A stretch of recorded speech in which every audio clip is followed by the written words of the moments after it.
I think we've seen, certainly with the pandemic, the fact big pharma funds these studies. They don't release the data.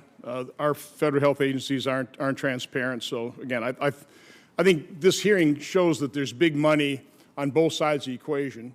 There's nastiness on both sides, and it's hard to discern the truth. Mr. Walter, did you ever read the book The New Leviathan, David Horowitz, 2012? Certainly did. So in that book, he lays out, just talking about progressive environmental groups versus conservative environmental groups. On the progressive side, again, this is in 2012, there are 553 groups that he identified. On the progressive side, 32 conservative groups.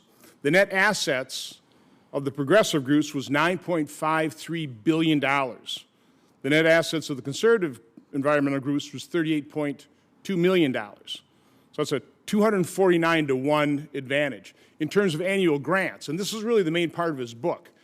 The progressive groups, whether it's environmental or whatever progressive group, they utilize their financial wherewithal to impact government, to get government to spend its money on their causes, whereas conservative groups basically just try to spend money on their causes. But the annual grants from progressive groups, $554 million per year spent on progressive, or granted to progressive environmental groups, 1.2 million for conservative groups. That's a 462 to 1 advantage.